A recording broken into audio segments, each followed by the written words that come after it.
अस्सलाम वालेकुम। हम लोग रिवीजन कर रहे थे। अच्छा, मैं आप लोगों के साथ 2-3 अनाउंसमेंट शेयर कर देती हूँ। पहली चीज़ तो ये है कि आप लोगों को यहाँ पे नज़र आ रहा होगा। ओके जी, ये जो लिंक था इसको मैंने अपडेट कर दिया है। इसमें अगर आप लोग यहाँ जाएँ तो ये चैनल आपको मिल जाएगा और इससे आप देख सकते हैं। लेकिन अगर आपको कोई वीडियो ना मिले उसके लिए मैंने ये जैसे आप लोगों के साथ प्री मिड टर्म की चीज़ें आप लोगों के साथ की थी, शेयर की थी, वैसे मैंने आपके साथ पोस्ट मिड टर्म की चीज़ें भी शेयर की हैं। पोस्ट मिड टर्म में आपको याद होगा कि बाद में जाके हमने लास्ट सेमेस्टर की वीडियोस भी देखना शुरू कर दी थी, तो ये लास्ट सेमेस्टर की वीडियोस भी पड़ी हुई हैं। तो इनको मैंने उसके साथ लिखा है, टॉपिक के साथ लिखा है। सो जस्ट इन केस अगर आपको एक अधिक टॉपिक की ज़रूरत हो तो आप यहाँ से जाके भी देख सकते हैं। अदरवाइज़ ये जो है ना वो चैनल का लिंक भी है, ठीक है। और बाकी यही है कि यहाँ से आप लोगों को पता ही है 7-7 8-8 मिनट की वीडियोस हैं, आराम से तैयारी हो जाएगी। ये मैं आप लोगों के साथ शेयर करूँगी, लेकिन ये वीडियो बनाने के बाद ताकि लास्ट का भी लिंक जो है वो आपके पास आ जाए। रिवीजन में जैसे हम लोगों ने लास्ट टाइम जो था वो सारा कवर कर लिया था फ्रॉम जो हम लोगों का पार्ट था लैब का। सो बेसिकली वो काफ़ी सारी चीज़ें थी जो कि आप लगा लें कि प्री मिड टर्म वाला सारा पार्ट, और साथ ही साथ हम लोगों ने जो वो था ईआर डायग्राम बनाना था, वो सारा कुछ जो था वो लास्ट टाइम कवर कर लिया था। एज यू रिमेंबर हमारे पास ये क्वेश्चन थे जिनके हमने जवाब दे दिए थे, और साथ ही साथ इसकी वीडियो जो है वो ऑलरेडी आप लोगों के पास पड़ी हुई है। उसका लिंक भी इसमें गिवन है, और उसका नाम था पता नहीं रिवीजन क्लास पार्ट 1, उस हिसाब से। बोनस क्वेश्चन नंबर 5 तक हम लोगों ने काम किया था। उसके बाद 6 से जो था वो हमने आज की क्लास में करना था। ये हम लोगों के क्वेश्चंस हैं जो कि मैंने अपलोड किए हुए थे। उसकी तरफ से आपके भी आंसर्स आए थे। जिन लोगों के आंसर्स आए थे ये देखें, ये मैंने अभी अपलोड नहीं किया है, ये मैं आराम से करूँगी, लेकिन ये उन सब बच्चों के रोल नंबर्स हैं जिन्होंने आंसर्स दिए थे। तो सेक्शंस के साथ साथ मैंने लिखे हुए हैं, और इन बच्चों का जो है मैं नई एक एक्टिविटी बनाऊंगी, और इन बच्चों को जो है मैं एक एक मार्क दे दूंगी, वैसे जैसे क्लास एक्टिविटी आप लोगों की बनती है। ठीक हो गया। अब स्टार्ट करते हैं उन क्वेश्चंस को जो कि आपके पास गिवन थे। सबसे पहला क्वेश्चन ये है कि explain how to find out closure, take example and explain. तो एक बच्चा था तहमीर, शायद उसने ना ये एग्जाम्पल ली हुई थी, तो मैंने उसी की एग्जाम्पल को जो है ना वो यूज़ कर लिया है क्लोजर फाइंड आउट करने के लिए। अच्छा, सबसे पहली बात तो ये है कि आप क्लोजर किसी भी चीज़ का ले सकते हैं। आपको ये भी कहा जा सकता है, for example find the closure of E, तो क्या होगा, ई के साथ प्लस का साइन इज इक्वल टू, और कभी भी क्लोजर जो है वो आपके पास एम्प्टी सेट नहीं हो सकता, क्योंकि अगर वो नंबर किसी भी नंबर को डिटर्मिन नहीं भी कर रहा तब भी वो अपने आप को डिटर्मिन कर रहा है। The attribute which is as useless as possible is determining itself as well. For example, आपके आपके आपकी यूनिवर्सिटी आईडी से आपकी यूनिवर्सिटी की इन्फॉर्मेशन निकाली जा सकती है, आपकी क्लास आईडी से आपकी क्लास की इन्फॉर्मेशन निकाली जा सकती है, लेकिन आपके जूते के नंबर से कोई और इन्फॉर्मेशन नहीं निकाली जा सकती। तब भी आप ये कह सकते हैं कि अगर आप मुझे अपने जूते का नंबर बताएंगे तो मैं आपको बदले में आपका जूते का नंबर बता दूंगा। So are you getting my point? यही बात थी जो हम शुरू में कह रहे थे कि अगर आप उसे वो इन्फॉर्मेशन दे ही देंगे सिस्टम को, तो वो आपको और कुछ रिटर्न करे ना करे, आपको कम से कम वो आपने जो इन्फॉर्मेशन उसे दी है वो तो रिटर्न कर ही सकता है। तो इसमें लेफ्ट हैंड साइड, मिडल या राइट हैंड साइड का कोई चक्कर नहीं है। अगर आपसे सिर्फ क्लोजर पूछा गया है तो क्लोजर बता दें, और उसका तरीका सिर्फ ये है कि आप देखें वो किस किस चीज़ को डिटर्मिन कर रहा है। सबसे पहले तो जिस चीज़ का क्लोजर पूछा गया ना आप वही लिखते हैं। फॉर एग्जांपल, अगर आपसे कहा जाता कि आप ए बी ई का क्लोजर बता दें, तो आपने कुछ भी नहीं करना था, आपने मतलब करना था, लेकिन आपने सबसे पहले तो ए बी ई लिख लेना था, ठीक है, कि इसका क्लोजर कम से कम ये भी होगा, it can't be an empty set first of all. फिर आप आ जाएं इधर ही कि आपके पास ई से जो है वो ई डिटर्मिन हो गया। अब देखें ई और क्या क्या डिटर्मिन कर रहा है, क्या इसमें कहीं ई यूज़ हो रहा है? नो। आपने देखना है कि लेफ्ट हैंड साइड पे वो एट्रीब्यूट यूज़ हो रहा हो अगर, जो कि आपके पास यहाँ पे क्लोजर में ऑलरेडी है। ए नहीं है, बी नहीं है, सी नहीं है, आपके पास क्या है? ई है। वो किसको डिटर्मिन कर रहा है? एफ को, तो एफ भी इधर आ जाएगा, ठीक है। अब नेक्स्ट देख लेते हैं A B E. A B E में आपने सबसे पहले ए बी ई लिख दिया, इससे तो सारा कुछ ही आ जाएगा, नहीं आएगा। अच्छा, ए बी ई आ गया। अब आप देखिए पहली वाली डिपेंडेंसी, ए डिटर्मिन्स बी, ए किसी आगे से किसी चीज़ को डिटर्मिन कर रहा है, तो हम देख लेते हैं कि क्या हमारे पास जो आगे से किसी और चीज़ को डिटर्मिन कर रहा है वो इन्फॉर्मेशन है। बिल्कुल है, ए हमारे पास है, तो वो बी को डिटर्मिन कर रहा है। लिखने की जरूरत इसलिए नहीं है क्योंकि बी ऑलरेडी हमारे सिस्टम में है। फिर आप देखें बी डिटर्मिन्स डी, आप चेक कर लें कि क्या बी आपके पास अभी तक का जो क्लोजर है उसमें एग्जिस्ट करता है। यस करता है बी, तो आप क्या करेंगे, बी डिटर्मिन्स डी, तो आप डी भी इधर ला के रख देंगे। इसी तरह से अगर आपसे कहा जाता है नहीं सॉरी कहा नहीं जाता, आगे देखेंगे ये वाला सी डिटर्मिन्स डी। अगर हम सी डिटर्मिन्स डी देखें तो तब हमारे पास सी जो एक ऐसी वैल्यू जो आगे से किसी और चीज़ को डिटर्मिन कर रही है। तो आप चेक करें अभी तक आपके पास जो सेट बना है उसमें है सी नहीं है, तो इसको देखने की जरूरत नहीं है। आगे आ जाए ई डिटर्मिन्स एफ, ई ऑलरेडी एग्जिस्ट करता है। येस, तो जो जिस चीज़ को वो डिटर्मिन कर रहा है वो भी इधर डाल दें। अच्छा, ज़रूरी नहीं है कि पहली बार में जो है ना वो आपका काम हो जाए। हो सकता है आपको नेक्स्ट टाइम ऐसा लगे कि आपको दोबारा देखने की ज़रूरत है और आप फिर उसे दोबारा देखें और दोबारा उसके हिसाब से जो है ना आपको सॉल्व करना पड़ जाए। मतलब फॉर एग्जांपल हो सकता है जैसे आपके पास अभी डी और एफ आए हैं, अगर लेट्स सपोज ये होता आपके पास एक और डिपेंडेंसी होती जो कि होती एफ डिटर्मिन्स सी नहीं है ना, ठीक है सॉरी सी, ये होती डिपेंडेंसी। तो आप क्या करते, ये यहाँ पे ना लिखी होती है, शुरू में लिखी होती कंट्रोल एक्स और यहाँ पे लिख देते हैं यहाँ पे कंट्रोल वी। ये मैंने क्यों लिखी है कि आप शुरू से जब देख रहे थे तो जब आप यहाँ तक थे, जब ये वाली चीज़ अभी नहीं आई थी, तो तब एफ डिटर्मिन सी का आप कुछ नहीं कर सकते थे। लेकिन चूंकि ई डिटर्मिन एफ से आपके पास एफ आ गया है तो एफ डिटर्मिन सी से अब आपके पास सी भी आ जाएगा। तो आपको इतने साइकिल इसके लगाने पड़ेंगे तब तक जब तक आपके पास लास्ट, जैसे फॉर एग्जाम्पल मैंने एफ डिटर्मिन सी लास्ट टाइम में फाइंड आउट कर दिया। अब मैं दोबारा से चक्कर लगाती हूँ इसका, चेक करती हूँ। F determine C F already है, तो जिसे वो डिटर्मिन कर रहा है वो ऑलरेडी है, नो चेंजेस। ए डिटर्मिन्स बी, ए है, यस, जिसे डिटर्मिन कर रहा है वो भी है। बी डिटर्मिन्स डी, बी है, यस, बी जिसे डिटर्मिन कर रहा है डी वो है, यस। सी डिटर्मिन्स डी, सी है, जिसे वो डिटर्मिन कर रहा है वो भी है। ई है और ई जिसे डिटर्मिन कर रहा है वो भी है। जब एक दफ़ा आपने इसका पूरा चक्कर लगाया और उस चक्कर लगाने के बाद आपके पास कोई नया एट्रीब्यूट इसमें ऐड नहीं हुआ, तब आप क्या कर दें, बस कर दें। ये वो पॉइंट है जहाँ पे आपने इसे बस करना है, यानी कि ये सिर्फ एक टिप थी, एक ट्रिक थी इसे सॉल्व करने की। हो सकता है आपको इससे बेहतर आती हो, ठीक है जी। Now that we know how to take closures, how can we find out candidate keys. वही वाला रिलेशनशिप मैंने जो है ना वो दोबारा यूज़ कर लिया, उसकी असल हालत में वो एफ डिटर्मिन सी वाली फंक्शनल डिपेंडेंसी जो मैंने डाली थी वो निकाल के, ठीक है। अब ये चीज़ जो है ना आपके पास है और आपने क्या करना है, अब कैंडिडेट कीज फाइंड आउट करनी है। कैंडिडेट कीज जब फाइंड आउट करते हैं ना तो तब भी ऑब्वियसली कैंडिडेट की का क्या मतलब है, आपने देखना है कि वो छोटा से छोटा सेट जिसका सबसेट कैंडिडेट की ना हो। फॉर एग्जांपल आप ये नहीं कह सकते कि ए बी कैंडिडेट की है और ए बी भी एक कैंडिडेट की है, क्योंकि ए बी इसमें कोई काम नहीं कर रहा। ए से जब अकेले सारा काम हो रहा है तो बी इन्फॉर्मेशन आप ऐसे ले रहे हैं। आप ऐसे कह लेंगे जैसे आप जाएं और आपसे कोई पूछे कि अपना CNIC बताएं और साथ ही आपसे पूछ ले कि अपना घर का एड्रेस भी बताएं। घर का एड्रेस उसमें कुछ नहीं कर रहा, CNIC से आपके घर का एड्रेस निकल जाता है, ठीक है। तो इस तरह से जो है ना, जैसे फॉर एग्जाम्पल ए सी इसमें कुछ नहीं कर रहा, सी जानने की क्या ज़रूरत है, अपने घर का एड्रेस बताएं और अपने सॉरी सी लेट्स सपोज हम ऐसे कह देते हैं अपना CNIC बताएं और अपने घर का कलर बताएं। घर का कलर कुछ नहीं करेगा, आपकी जो भी अगली इन्फॉर्मेशन निकालनी है। तो ये बेसिकली क्या होता है कि जब हम चाहें तो हम सबके क्लोजर भी ले सकते हैं।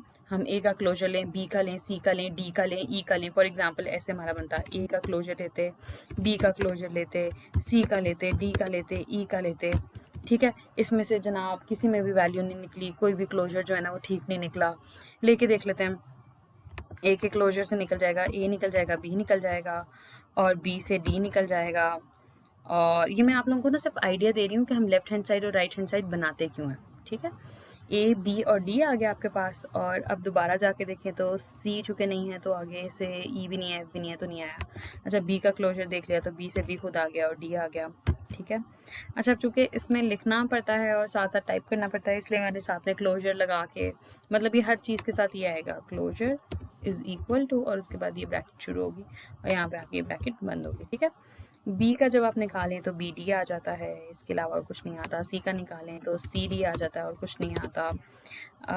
फिर आप डी का क्लोजर निकालें तो डी से तो सिर्फ डी आता है और कुछ नहीं आता। ई का निकालें तो ई एफ आ जाता है। सो सिंगल एट्रीब्यूट तो आपके पास सारे के सारे काम इसमें नहीं कर सकता।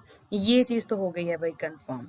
ठीक है, इसको अगर हम ऐसे करते जाएं, टैग डाल डाल के, बी का ये आ गया, सी का ये आ गया, डी का इस तरह से और ई का इस तरह से, ताकि मैं चाह रही थी सारी चीज़ें जो है ना वो यहाँ पे कंप्लीट। 1 मिनट है, ज़रा मैं इसे ठीक करती हूँ। ये आपके पास सिंगल सिंगल के एट्रीब्यूट्स के आपके पास क्लोजर्स आ गए और उनका आपको कोई फ़ायदा नहीं हुआ। तो अब आपको क्या करना पड़ेगा, आपको दो दो के कॉम्बिनेशंस बनाने पड़ेंगे, जो कि टोटल कितने बन जाएंगे मैं बनाती हूँ आपके साथ। अच्छा चलें इसको मिलके कर लेते हैं। ए का बनाए सबके साथ, A B, A C, A D, ए ई और ए एफ बन गए। अब ए के सबके साथ बन गए। अब हम क्या करते हैं, अब हम बी के क्लोजर्स बना लेते हैं। बी का ए के साथ ऑलरेडी है तो बी का सी के साथ बन जाएगा, बी का डी के साथ बन जाएगा और बी का ई के साथ बन जाएगा, बी का एफ के साथ बन जाएगा। अब आ जाएं आप सी की तरफ। अच्छा 1 मिनट है जी। सी का पहले ए के साथ तो बन चुका हुआ है यहाँ पे, बी के साथ भी बन चुका हुआ है यहाँ पे, तो डी से स्टार्ट करेंगे, सी डी, सी ई, सी एफ और इसी तरह से डी ई और डी एफ। ठीक है, अब इसमें भी अगर चेक कर लेते हैं क्लोजर्स ले लेके, ये हमारे पास जो है सारे के सारे एट्रीब्यूट्स आ गए और किसी में हमारे पास पूरे एट्रीब्यूट्स नहीं आए, लेकिन हमने ये देखा कि ए ई एक ऐसी चीज़ है जिसमें ए ई बी एफ डी जो है ना पूरा आता है। तो अगर इसके साथ सिर्फ सी मिल जाए, क्योंकि 3-3 के हमने बनाने हैं ना, तो 3-3 में हमें ये पता लग गया कि जो ए सी ई का कॉम्बिनेशन है ना, यानी कि अगर अब हम 3-3 के कॉम्बिनेशन देखें तो उसमें से एक ए सी और ई ऐसा कॉम्बिनेशन है जिसमें आपके पास क्या आ जाएगा, जिसमें आपके पास आ जाएगा ए सी ई, ए से बी आ जाएगा, बी से डी आ जाएगा और फिर सी से डी ऑलरेडी वाली चीज़ है, ई आपके पास है तो आपके पास एफ आ जाएगा। So A C E is basically the first candidate key which we have which claims what, which claims कि आपके पास जो है वो ये ए सी ई 3 ऐसे एट्रीब्यूट्स हैं जो अगर आपको पता हों तो आप इस रिलेशन की कोई भी वैल्यू निकलवा सकते हैं। ठीक है, इसके अलावा अगर हमने बनाने होते, ये तो मैंने वैसे ही एक वो किया ना, मतलब मुझे लग रहा था कि ए सी से चूँकि सारा कुछ निकला हुआ, अगर आपने दोबारा से वो बनाने होते ना सारे के सारे एट्रीब्यूट्स वो बनाने होते, सारी की सारी आपने वैल्यूज़ लिखनी होती तो वो सारी ये आनी थी कि मतलब आपने पहले लिखना था ए बी के साथ सारे कॉम्बिनेशन बना के देखें, तो ए बी के साथ एक सी का बनता, एक ए बी के साथ जो है ना वो डी का बनता, एक ए बी के साथ ई का बनता और एक ए बी के साथ किसका बनता, एफ का बनता। ठीक है, इसी तरह से ये ए बी के साथ हो गए। अगला आप ए सी लेके देख लें। ए सी के साथ आपके पास क्या क्या आता, आपके पास आता ए सी के साथ आपके पास डी आ जाता, ए सी के साथ आपके पास ई आ जाता और ए सी के साथ ई ऑलरेडी आपके पास है और फिर आपके पास क्या आ जाता, आपके पास आ जाता ए सी के साथ एफ आ जाता। अब वो भी हो गया। अब ए डी करके देख लें, ए डी के साथ क्या क्या आता, ए डी के साथ आपका ए भी है, बी भी है, बाकी क्या रह गया, ए और डी अगर हो तो बी रह गया, ए डी सी रह गया, ए डी ई रह गया और ए डी एफ रह गया। और इसी तरह से ए ई के साथ भी आप ये करेंगे, ए ई बी, ए ई, जो दो अल्फ़ाबेट्स हमने वो कर लिया ना, आप कह लें कि दो अल्फ़ाबेट्स को हमने आपस में वो कर लिया, कंबाइन कर लिया और हम तीसरे अल्फ़ाबेट को सारे को लगाते जा रहे हैं जो ए ई के अलावा हैं। एक दफ़ा बी को चेक कर लेंगे, एक दफ़ा सी को चेक कर लेंगे, तो आप देख रहे हैं अभी ये 3-3 के बन रहे हैं, फिर 4-4 के बनेंगे।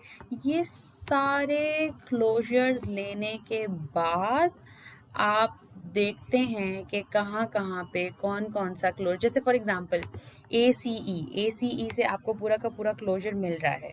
ठीक है, इस क्लोजर से आपके पास सारी वैल्यू मिल रही हैं। तो जब आप जाएंगे ना, जब आपके पास 4-4 वाले आएंगे, बनने होंगे सेट्स बनने होंगे, तो वो क्या होगा कि जो आपके पास ए सी ई के साथ बी होगा, एक ये वाला सेट जो बनेगा, एक बनेगा ए सी ई के साथ डी बन जाएगा, एक आपके पास बनेगा ए सी ई के साथ ई के बाद क्या आता है, एफ आता है। ये वाले सेट्स ना आपको चेक करने की ज़रूरत नहीं है। क्यों? क्योंकि इनका सबसेट ऑलरेडी कैंडिडेट की है, और कैंडिडेट की ये प्रॉपर्टी है कि कैंडिडेट की का सबसेट कभी भी कैंडिडेट की नहीं हो सकता, इसलिए आपको ये पता करने की ज़रूरत नहीं है।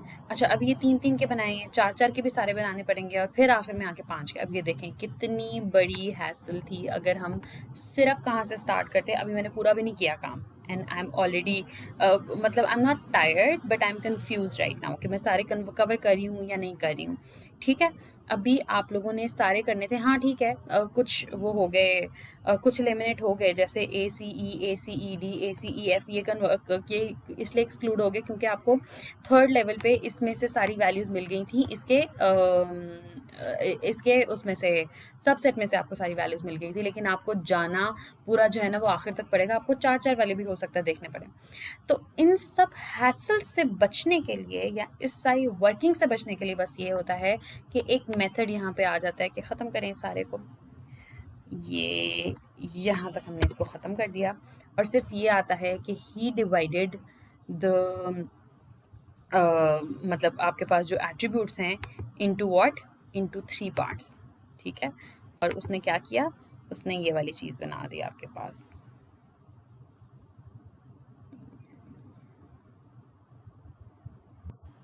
यहाँ पे ले आते हैं इसको, यहाँ लेफ्ट हैंड साइड, मिडल और राइट हैंड साइड। उसने काफ़ी सारे क्लोजर्स को एलिमिनेट कर दिया। ठीक है, लेफ्ट हैंड साइड पे आपके पास क्या आएगा, यहाँ पे ए को देख लेते हैं, ए सिर्फ लेफ्ट हैंड साइड पे है, आ गया। बी किधर है, बी जो है यहाँ पे राइट हैंड साइड पे, यहाँ पे लेफ्ट हैंड साइड पे, इसका मतलब बी इधर आ जाएगा। सी लेफ्ट हैंड साइड पे है सिर्फ, तो वो लेफ्ट हैंड साइड पे आ जाएगा। डी जो है वो सिर्फ राइट हैंड, 2 दफ़ा आ रहा है लेकिन दोनों दफ़ा राइट हैंड साइड पे आ रहा है, तो डी यहाँ पे आ जाएगा।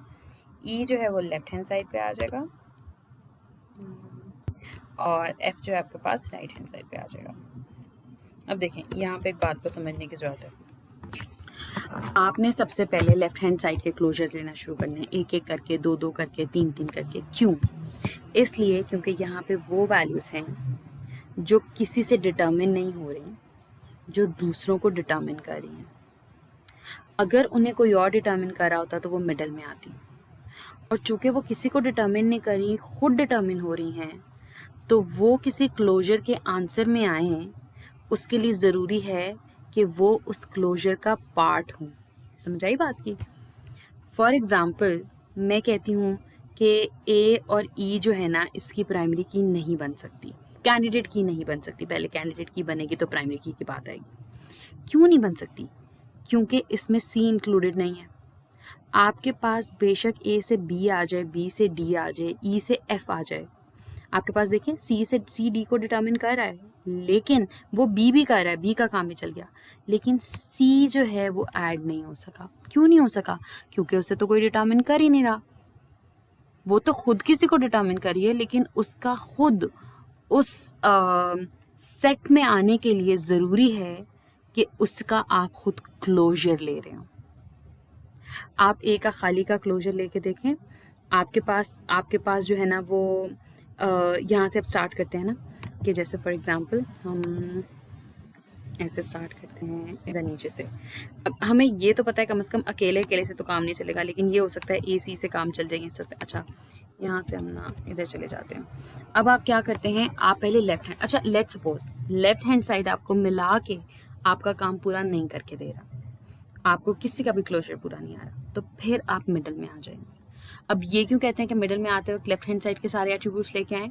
क्योंकि अगर आप बी से स्टार्ट करते हैं तो बी सिर्फ डी को डिटर्मिन करा होगा, ए सी ई को नहीं करा होगा। क्यों? क्योंकि वो किसी के थ्रू डिटर्मिन ही नहीं हो रहे जो वो सेट में आ सके। इसलिए जब भी आप मिडल पे मूव करते हैं, आप लेफ्ट हैंड साइड पूरी उठा के लेके आते हैं। और आखिरी बात, आपको कभी राइट हैंड साइड पे आने की ज़रूरत नहीं पड़ती। क्यों? क्योंकि राइट हैंड साइड पे वो एट्रीब्यूट्स हैं जो कि सिर्फ डिटर्मिन हो रहे हैं किसी दूसरे एट्रीब्यूट से। ठीक है, तो वो एट्रीब्यूट्स कहाँ होंगे? वो एट्रीब्यूट्स या तो सिर्फ लेफ्ट हैंड साइड पे होंगे या लेफ्ट हैंड साइड और मिडल दोनों पे होंगे। मतलब लेफ्ट हैंड साइड और राइट हैंड साइड पे दोनों पे होंगे, मतलब मिडल में होंगे। इन सब चीज़ों से ही ये चीज़ें डिटर्मिन हो जाएंगी, इसीलिए राइट हैंड साइड पे पड़े हुए हैं। तो आपको राइट हैंड साइड में आने की ज़रूरत नहीं पड़ेगी। ये रूल आखिर में समझाया जाता है, ये ज़्यादा बेहतर था जब आप इतना काम कर चुके हों कि आपको इसकी समझ आ जाए। ठीक है, तो अब हमें क्या फाइंड आउट करने की ज़रूरत है? आपको याद है लास्ट टाइम की हैसल आप लोग भी घबरा गए होंगे कि ये क्या कर लिया, ये तो कभी आज तक करवाया नहीं था। इसलिए क्योंकि एक मेथड है जो कि बहुत आसान कर देता है। ए का क्लोजर अकेला लें, क्या आ जाएगा? ए से ए खुद आ जाएगा, बी आ जाएगा, मतलब लिखने की ज़रूरत नहीं है। सी का क्लोजर अगर हम ले लें, इसको मैं थोड़ा ऊपर कर देती हूँ, इसको ना मैं इधर कर देती हूँ साइड पे, इसको मैं छोटा भी कर देती हूँ इस तरह से। ठीक है, तो अगर आप ए का क्लोजर लेंगे तो आपको पता है कि आपका काम नहीं बनेगा अकेले का जब लेंगे। क्यों? क्योंकि मतलब मैं लिख नहीं रही हूँ, सिर्फ मैं देख रही हूँ। तो ए से आप सिर्फ बी निकाल सकते हैं। सी का क्लोजर अकेले ले लें तो सी के क्लोजर से आप सी और सी के साथ आप डी निकाल सकते हैं, कुछ नहीं निकाल सकते। ई का क्लोजर आप अलहदा ले लें तो ई से आप सिर्फ एफ निकाल सकते हैं। तो मैं अकेले अकेले तो निकाल ही नहीं रही, दो के कॉम्बिनेशन बने तो वो क्या बनेगा? ए सी और ए ई। ठीक है, ये निकाल के देख लेते हैं। और तीसरा कौन सा रह गया? ए के साथ ई नहीं आया, ए ई नहीं आया। चलें जी, ए सी के साथ अगर हम करें तो वो आ जाएगा ए सी, और ए सी के अलावा आ जाएगा ए से बी, बी से डी, सी से भी डी, ई रह गया। ठीक है, सी में आ जाए तो सी खुद, ई खुद, डी और एफ। ए ई में आ जाए ए खुद, ई खुद, ए से बी, बी से डी और ई नहीं है तो बस। ठीक है, अब क्या करेंगे? ए सी और एफ, सॉरी ए सी और ई। ठीक है, इसका लेके देख लें क्लोजर तो क्या आएगा? ए सी ई, ए से आ गया बी, बी से आ गया डी और सी से डी आना है वो ऑलरेडी है, ई से आ गया एफ और आपका सारा कुछ कंप्लीट हो गया। अब जब आपने लेफ्ट हैंड साइड से ए सी ई को उठा के बी पे लेके जाना है ना, तो वो क्या? अभी देखें ये आपके पास क्या बन गई? ये आपके पास बन गई कैंडिडेट की। और इस लेवल पे आपके पास सिर्फ एक ही का 3 का सेट बन सकता था, और सेट्स बन ही नहीं सकते। और जब आपके पास और सेट्स बन ही नहीं सकते ना, मतलब लेफ्ट हैंड साइड पे मैं कह रही हूँ, सॉरी लेफ्ट हैंड साइड पे, तो फिर आपने मिडिल में मूव करना है। और इस केस में आपको मिडिल में मूव करने की ज़रूरत नहीं है, क्योंकि मिडिल में जाके आप क्या बना लेंगे? ए सी ई बी बना लेंगे। वो क्या होगा? उसका सबसेट क्या है? ए सी ई उसका एक सबसेट है जो कि ऑलरेडी कैंडिडेट की है। तो कैंडिडेट की का सबसेट कैंडिडेट की नहीं हो सकता, इसलिए आपको आगे जाने को, तो वो पहले जो हम स्टार्ट हुए थे, और चूंकि हमें मिडिल में जाने की जरूरत नहीं है, तो मिडिल से हम उठा के राइट हैंड साइड पे लेके जाते हैं, तो आपको वो भी करने की जरूरत नहीं है। सो सी हमने कैसे वो कितना फ्रस्ट्रेटिंग किस्म का वो था कि सारे क्लोजर इस्तेमाल करो, आपको वो करने की ज़रूरत नहीं पड़ेगी। एक और एग्जांपल मैं करती हूँ। अच्छा, ये तो आ गई आपके पास कैंडिडेट की, यही आपकी प्राइमरी की बन गई, और इसका सेकेंडरी की क्या है? कोई भी नहीं है। अब इसकी सुपर कीज़ बनाएं। सुपर कीज़ बनाने के लिए अगर किसी ने दे दी है ना आपको, तो आप उसकी कैसे बनाएंगे? थोड़ी सी जगह बना लेते हैं। सुपर की का मतलब ये है कि उसका या तो एक जो कैंडिडेट की है उसके साथ 0 या मोर देन 0 एट्रीब्यूट्स जो है ना वो आप एसोसिएट कर दें। फॉर एग्जांपल इसकी पहली सुपर की क्या हो जाएगी? ए सी ई इटसेल्फ, ये। ठीक है, और इसकी दूसरी सुपर की क्या हो जाएगी? वो हो जाएगी, अब एक एक एट्रीब्यूट ऐड करें। कौन से एट्रीब्यूट्स आप ऐड करेंगे? ए सी तो ऑलरेडी एडेड है बी, डी और एफ में से, तो मैं एक दफ़ा बना देती हूँ ए सी ई बी, ये बन गई सुपर की। नेक्स्ट मैंने बना दी ए सी ई डी, और ये मैंने बना दी ए सी ई एफ। अब क्या है? ये कह रही हैं, ये सारी कीज़ क्या कह रही हैं? हम सारी चीज़ें डिटर्मिन कर सकते हैं, लेकिन इसमें डिटर्मिनेशन वाला पार्ट सिर्फ ये है। ये आपने वैसे चुंगे में साथ लगाया हुआ है, और इसी को सुपर की कहते हैं। सुपर की का सबसेट कैंडिडेट की होता है, जैसे कि मतलब सेट अपने आप का सबसेट भी होता है, जैसे कि मतलब वो जो है वो कैंडिडेट की होता है। ये आपको हर यूनिक वैल्यू बता देगी एक रिकॉर्ड में से, एक टेबल में से, लेकिन उसमें से काम सिर्फ कितना पार्ट कर रहा है ये वाला। ये आपने वैसे साथ में लगाया हुआ है। अपना रोल नंबर बता दो, अपना कोर्स आईडी बता दो, और जो है ना टीचर का नाम बता दो, तो मैं तुम्हें ग्रेड बता दूंगा। और साथ ही साथ आप उससे ये पूछना शुरू करते हैं, अच्छा बताओ तुम जो है ना वो तुम्हारे घर का एड्रेस क्या है, उसका कोई लेना देना नहीं है आपके ग्रेड के साथ। आप उसके साथ लगा के ये तो कह सकते हैं, अगर ये इन्फॉर्मेशन दोगे तो मैं तुम्हें तुम्हारा एग्जैक्ट इन्फॉर्मेशन बता दूंगा, लेकिन आप ये ऐसे कह रहे हैं, उसकी ज़रूरत नहीं थी। अब ये मैंने एक एक के साथ सेट बनाया। अब सुपर कीज जो है वो अब आप दो दो के साथ बना के देख लें। ACE तो वैसे ही रहेगा, और क्या आ जाएगा? अब दो दो का बना के देखें तो एक दफ़ा आ जाएगा, एक दफ़ा BD के साथ ये चीज़ आ जाएगी, एक दफ़ा यही चीज़ जो है ना वो BF के साथ आ जाएगी, और एक दफ़ा यही वाली जो चीज़ है वो किसके साथ आ जाएगी? BD हो गया, DF के साथ आ जाएगी। ये बन गया जी आपका। और इससे पहले शुरू में आप ये लगा दें, ACE लगा दें। ये आपके किसके साथ बन गए? ये आपके दो दो के साथ जो थे ना वो सेट बन गए। और आखिर में टोटल एट्रीब्यूट्स इधर 3 है, तो आखिर में क्या होगा? तीनों इकट्ठे आ जाएगी, ACE BDF। बस इतना सा कॉन्सेप्ट है कि सुपर की ये क्लेम करती है कि मेरी वैल्यू, अगर इतनी वैल्यूज़ बताओ ना तो मैं बाकी सारी वैल्यूज़ डिटर्मिन कर लेता हूँ। लेकिन सुपर की में हो सकता है कि कोई ना कोई फालतू एट्रीब्यूट्स भी पड़े हों। फॉर एग्जाम्पल BDF क्यों पड़े हुए हैं? ये तो आप वैसे ही ACE से निकाल लोगे, लेकिन पढ़े हुए हैं। और बाकी अगर वो कहता है कि सारी इन्फॉर्मेशन दे दो तो मैं आपको बाकी सारी इन्फॉर्मेशन दे दूंगा, जो कि बचती वायदे हुए कुछ भी नहीं है, लेकिन वो ठीक ही कह रहा है।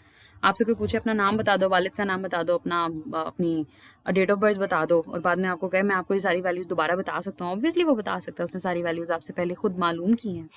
लेकिन अगर वो आपसे सिर्फ ये कहता है कि अपना CNIC बता दो, मैं तुम्हें सारी इन्फॉर्मेशन बता दूंगा, दैट मेक्स सेंस, राइट? वो आपकी एक चीज़ पता करके दूसरी चीज़ें बता रहा है। तो सुपर की बेसिकली ये क्लेम करती है कि मेरे थ्रू जो है ना वो आप हर एक रो की वैल्यू जो है ना वो डिस्टिंग्विशली बता सकते हैं, जो कि हम कहते हैं कि डिटर्मिन कर सकते हैं एक वैल्यू के थ्रू। लेकिन सुपर की में फालतू के एट्रीब्यूट्स भी पड़े होते हैं, जैसे कि ये वाले। उस सूरत में आप कहते हैं कि कैंडिडेट की हम इस्तेमाल करते हैं। क्यों? क्योंकि कैंडिडेट की का सबसेट कैंडिडेट की नहीं होती। सुपर की का सबसेट कैंडिडेट की होती है, जैसे कि ACED इज अ सुपर की। ये बाकी हर रो को अलग-अलग डिटर्मिन कर लेगी, लेकिन इसके अंदर ACE छोटा पार्ट जो पड़ा हुआ है दैट इज अ कैंडिडेट की, और वो ये काम कर रही है, D साथ में वैसे लगा हुआ है। सो ये हो गया आपके पास ये वाली एग्जाम्पल। इसी एग्जाम्पल को जो था वो आप लोगों ने मैंने सुपर की तक जो है ना वो बता दिया है। प्राइमरी की और सेकेंडरी की का लोगों को ज़्यादा अच्छे तरीके से पता है। आगे मूव ऑन करते हैं एक और एग्जाम्पल के थ्रू। सो फॉर एग्जाम्पल हमारे पास ये एग्जाम्पल है कि जिसमें हमारे पास हमने निकालना है, ये FDs हमें गिवन है, और जब हमने इसे डिवाइड किया into left hand side middle and right hand side attribute, तो हमें पता लगा ABCDE जो है हमारे पास मिडल में आते हैं। अब आप देखें आपको क्या क्या करना पड़ेगा। आपको A के अलहदा से पांचों का अलहदा से क्लोजर निकालना पड़ेगा, फिर इनके दो दो के वो बनाने पड़ेंगे, फिर तीन तीन के बनाने पड़ेंगे, फिर चार चार के, फिर 5 के। अब जिस चीज़ से हम बच रहे थे कि हमें सारे ना बनाने पड़े, और हमने उसे लेफ्ट हैंड साइड मिडल और राइट हैंड साइड में वो किया था, डिवाइड किया था। तो इसमें देखें कि इसमें फंक्शनल डिपेंडेंसीज ही इस तरह की हैं कि आपने जब डिवाइड भी किया तो सब कुछ मिडल में वापस आ गया। ठीक है, तो हम क्या करते हैं, हम स्टार्ट करते हैं एक एक के क्लोजर से, मतलब एक सिंगल एट्रीब्यूट के क्लोजर से स्टार्ट करते हैं। मैं सबका क्लोजर लेती हूँ। ये लें जी, ये मैंने क्लोजर ले लिए हैं। अच्छा, F का मैंने इसलिए नहीं लिया क्योंकि वो राइट हैंड साइड पे था, फिर भी इसने हमारी कम से कम एक उसकी तो बचत कराई ना, एक एट्रीब्यूट तो कम कराया ना हमारा। तो ये हमारे पास चीज़ आ गई। लेकिन आप देखें ABCDF हमें सारा कुछ मिल गया, किससे? A से मिल गया। अब आपने क्या करना है, अब आपने अगर लेट सपोज पहले आपके मिडल पे ये वाले थे ना ABCD और E, ये एट्रीब्यूट्स थे आपके मिडल में, और आप इन्हीं के क्लोजर्स लेने थे। इसमें से आपने क्या करना है, A से आपको जो है वो सारे एट्रीब्यूट्स मिल गए हैं। इसका मतलब ये एक आपके पास क्या है, ये आपके पास सेकेंडरी की हो गई। अब आपको A के कॉम्बिनेशन आगे पता करने की ज़रूरत नहीं है। मेना कि कहाँ पे आके स्टॉप लगता है। पहले तो हमने ये कहा ना कि अगर हमें लेफ्ट हैंड साइड पे मिल जाएगा तो मिडल में जाने की जरूरत नहीं, मिडल पे मिल जाएगा तो राइट हैंड साइड पे। हम देख रहे हैं कि A की साइड पे करते करते कौन कौन से मसाइल आ सकते हैं। यानी A की साइड पे जब आप पता कर रहे हैं तो तब आपने कहाँ पे स्टॉप लगाना है, हम ये वो चीज़ देख रहे हैं। पहले क्या देख रहे थे कि अगर लेफ्ट हैंड साइड पे मिल गया तो मिडल में जाएँ, मिडल में मिल गया तो राइट हैंड साइड पे ना जाएँ। लेकिन अगर लेफ्ट हैंड साइड पे मिल गया है तो मिडल में ना जाएँ, तो लेफ्ट हैंड साइड में भी कहाँ तक देखने की ज़रूरत है। फॉर एग्जाम्पल, ठीक है, आपको एक एट्रीब्यूट से सारी वैल्यूज़ मिल गई हैं, ये आपकी कैंडिडेट की है, लेकिन हो सकता है दो दो के कॉम्बिनेशन से भी मिल जाए। देखें, कैंडिडेट की में सिर्फ एक उसका सबसेट दूसरी कैंडिडेट की नहीं हो सकती, लेकिन कैंडिडेट की ऐसे भी तो हो सकता है ना, एक ही एट्रीब्यूट हो, एक से ज़्यादा हो। ठीक है, सो लेट्स सपोज अब हम आगे क्या करते हैं, हो सकता है CNIC अलग-अलग हो पर 2 डिपार्टमेंट्स हों, उन्होंने अपने बच्चों को रोल नंबर्स एक जैसे दिए हों। BSCS अगर आप बीच में से निकाल दें तो वो आपसे पूछें कि अपना रोल नंबर बता दें और साथ में डिपार्टमेंट नंबर बता दें, वो आपको वैल्यू बता देंगे। या फिर अपना CNIC बता दें, वो CNIC एक अकेली वैल्यू और 2 वैल्यूज़ की ज़रूरत भी है। अब ये जो सारे एट्रीब्यूट्स रहते हैं ना, हो सकता है इनमें से कोई 2-2 पे मैप कर जाए। तो फिर अब आप क्या करेंगे, इन सब एट्रीब्यूट्स के 2-2 के निकाल के देखेंगे, एट्रीब्यूट्स निकाल के देखेंगे। ए जो है वो बीच में से क्या हो जाएगा, एलिमिनेट हो जाएगा, क्योंकि अगर आप A, B, A, C, A, D, A, E बनाएंगे भी वो सबको डिटर्मिन करेगा। क्यों? क्योंकि एक ही वजह से। तो अब पीछे आपके पास ये 4 बचे, तो इन 4 से आपको क्या क्या फाइंड आउट करना है, आप एक BC निकाल के देख लें, आप एक BD निकाल के देख लें, आप एक BE निकाल के देख लें, और इसी तरह से फिर क्या आ जाएगा CD और CE, और फिर उसके बाद आखिर में DE। ये सारे एट्रीब्यूट्स आपने फाइंड आउट करने हैं। मैं करती हूँ। ये आपके पास सारे के सारे एट्रीब्यूट्स आ गए, जिसमें आपके पास क्या आ गया, जिसमें आपके पास BC दोनों अगर हों तो आपके पास जो है ना वो सारा कुछ आ जाता है। इसका मतलब A और BC जो है वो 2 आपके पास कैंडिडेट की आ गई। ठीक है। अब अगर आपने बनाना है 3-3 का सेट, इन सबको ख़त्म कर देते हैं, इन सबका हमारे पास फ़ायदा नहीं है। इसको भी ख़त्म कर देते हैं और ऊपर से इसको भी ख़त्म कर देते हैं, और हमें ये पता है कि एक एट्रीब्यूट में और 2-2 के कॉम्बिनेशन में हमारे पास सिर्फ ये ऑप्शन थी, वो हमारे पास आ गई है। अब कितने बन सकते हैं, 3-3 के कॉम्बिनेशन। तो 3-3 के कॉम्बिनेशन में हमें ये पता है कि A तो नहीं आ सकता, क्योंकि 3 के कॉम्बिनेशन में जहाँ पे A आया, A सारा काम कर रहा होगा, बाकी कोई एट्रीब्यूट नहीं कर रहा होगा। ठीक है। 3-3 के कॉम्बिनेशन में आपके पास BC इकट्ठा भी नहीं आ सकता, लेकिन अगर हम BC इकट्ठा तो नहीं आ सकता, लेकिन अकेला अकेला आ सकता है। जैसे CDE, ये 4 है ना, 4 में से ये आपके पास BCE नहीं बन सकता। क्या बन सकता है आपके पास, एक बन सकता है इस तरह से CDE बन सकता है, और दूसरा बन सकता है BDE, और सिर्फ यही 2 कॉम्बिनेशन है जो आपके पास बचते हैं, क्योंकि A वैसे नहीं आ सकता और BC इकट्ठे नहीं आ सकता। अब CDE और BE उसको भी करके देख लेते हैं, इनका भी क्लोजर अगर हम अभी ले लेते हैं। अब देखा कैसे कैसे हम आगे आगे से सारे क्लोजर्स ख़त्म करते जा रहे हैं उसी साइड पे रहते हुए, इसलिए क्योंकि उनके सबसेट्स जो है वो ऑलरेडी हमारे पास कैंडिडेट कीज बन चुके हैं। BDE अगर करके देखें तो आपने जब 3-3 एट्रीब्यूट्स लिए तो तब भी आपके पास सारी चीज़ें इकट्ठी नहीं आई। तो क्या आप 4-4 एट्रीब्यूट्स बना सकते हैं? 4 एट्रीब्यूट्स में आप क्या कर सकते हैं, पहले तो आप ना इन्हीं दोनों को ऐड कर लें जो आपके पास ऑलरेडी हैं, मतलब D और E। ये तो आप कह लें होंगे, क्योंकि अभी तक वो आपके पास जो है ना वो कैंडिडेट की में इस्तेमाल नहीं हुई। इसके साथ अब आप 4 को पूरा करने के लिए क्या कर सकते हैं, आपके पास ABC बचा पीछे, क्योंकि F को तो वैसे ही हमने निकाला हुआ है ना। A का अगर आप किसी के साथ कॉम्बिनेशन बना के इसके साथ लगा देते हैं, फॉर एग्जांपल AB या AC का कॉम्बिनेशन लगाएं, तो उसका फ़ायदा नहीं है, क्योंकि सबसेट यानी कि A ऑलरेडी उसमें है। और आप 4 के कॉम्बिनेशन में क्या कर सकते हैं, आप इसके साथ B और C को लगा दें, और अगर आप वो कर लेंगे तो उसका भी ऑलरेडी कैंडिडेट की हमारे पास है। इसका मतलब 4 का सेट आप बना ही नहीं सकते, और 5 का भी सेट चेक करने की ज़रूरत नहीं है। और इस तरह से आपके पास ये कैंडिडेट की आ गई। आगे वही कहानी है कि चूँकि मिडल में आपके पास कैंडिडेट की आ चुकी है, तो आपको राइट हैंड साइड पर जाने की ज़रूरत नहीं है। थोड़ी कॉम्प्लेक्स एग्जाम्पल थी, लेकिन ये एग्जाम्पल सारे क्वेश्चन के आंसर दे देती है। अगर आपने इस वीडियो को रैंडमली देखा है तो ये वाली एग्जाम्पल और पिछली एग्जाम्पल को दोबारा से ज़रा देखें, ताकि आपको ये जो है ना कॉन्सेप्ट सही तरह से समझ आ जाए। यहाँ तक हमने क्या कंप्लीट किया, हमने सुपर कीज़ का। अच्छा, अब यही बात है कि सुपर कीज़ क्या बनेगी, इन सब के सारे कॉम्बिनेशन बना लें। मतलब फॉर एग्जाम्पल A है ना, A को सबके साथ लिख दें, A को B के साथ, C के साथ, D के साथ, E के साथ, F के साथ, एक एक एट्रीब्यूट के साथ लिखें। फिर उसके बाद क्या करें, A को 2-2 एट्रीब्यूट के साथ के, मतलब पहले A को BC के साथ लिखें, फिर A को BD के साथ लिखें, फिर BE के साथ लिखें, फिर BF के साथ, और इस तरह से CD, CE, CF, और इसी तरह से बाद में DE और DF, और आखिर में EF, 2-2 के कॉम्बिनेशन। फिर उसके बाद 3-3 के कॉम्बिनेशन बनाएं। सब सुपर कीज़ हैं।